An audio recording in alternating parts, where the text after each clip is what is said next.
What would you do if the love of your life turned out to be something beyond your wildest imagination, a creature from a world you never believed existed?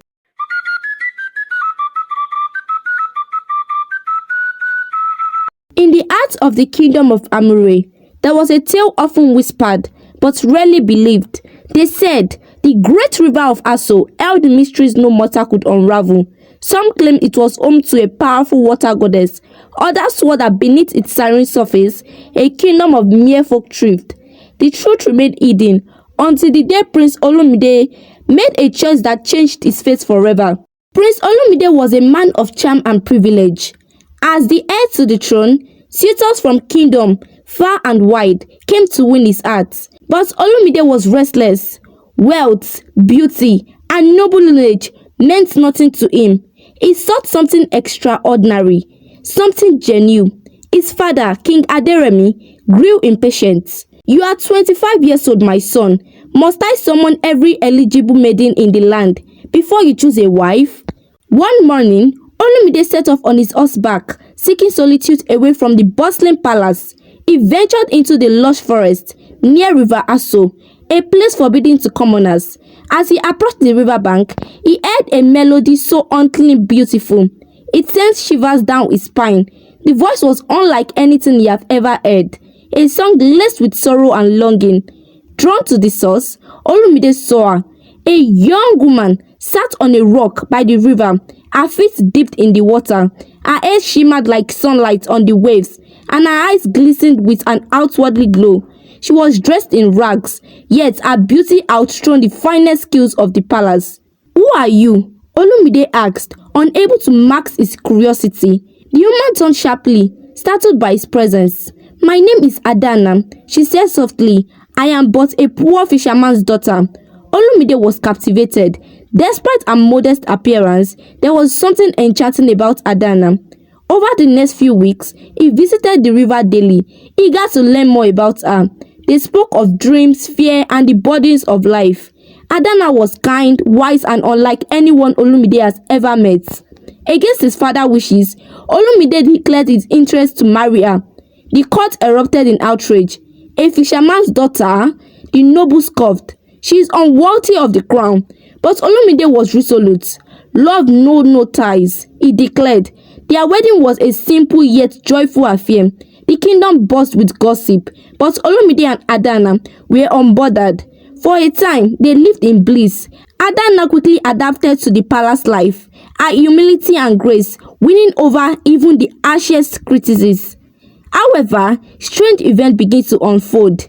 Late at night, the palace guard reported hearing faint melodies drifting from the royal gardens, melodies eerily similar to the one Olumide had first heard by the river. Servants whispered of finding puddles of water in Adanna's chamber, even on dry nights. The king grew suspicious. One fateful night, Olumide followed his wife as she slipped out of their chamber under the cover of darkness. She moved swiftly, her step light as air. He trailed her to the palace garden, where she knelt beside a fountain. To his shock, Adanna began to sing, her voice merging with the gentle splash of the water. As the voice intensified, a transformation took place. Her leg fused into a glistening tail, scales reflecting the moonlight. Adanna was a mermaid. Overwhelmed with disbelief, Olumide stepped forward, causing a branch to snap beneath his foot. Adanna turned, her eyes wide with fear. "You followed me? What are you?" he demanded, his voice trembling. Tears streamed down her face. "I am still the woman you love," she pleaded. "I never meant to deceive you, but I had no choice. My true form would have doomed our love before it began." Olumide was stunned. Though his heart ached for her, he could not ignore the betrayal. Words of her secret quickly spread, reaching the ear of King Aderemi. Furious and terrified of the consequences, the king demanded Adanna's banishment. "She is a creature of the water. She has no place among men." Adanna faced the council with dignity. "I never sought to harm this kingdom," she said. "I only wish to love and be loved. If my presence is a threat, then I will leave." Olumide, however, could not let her go. "If you exile her, you must exile me as well," he declared. The kingdom stood divided. Some saw Adanna as a monster, Others admired her bravery. As tension rose, an unexpected visitor arrived at the palace, a ragged woman with a commanding presence. She introduced herself as Queen Murayo, the ruler of the underwater kingdom of Alabere and Adanna's mother. My dear viewers, if you've watched this video to this point, please kindly hit the subscribe button and like this video to help support my growth. Now let's get back to the story. Your Majesty, she addressed King Aderemi, you have judged my daughter unfairly. Her love for your son is pure, and she has brought no harm to your people. If you cannot accept her, then we shall return to the waters. But beware, losing her will cost you dearly. Faced with the prospects of war with a powerful underwater kingdom, King Aderemi relented. He allowed Adanna to stay, but under one condition: she must never return to the water. Adanna agreed, though her heart ached for the river she once called home. Years passed, and Adanna bore Olumide a son, whose laughter filled the palace with joy. Yet, the call of the river never left her.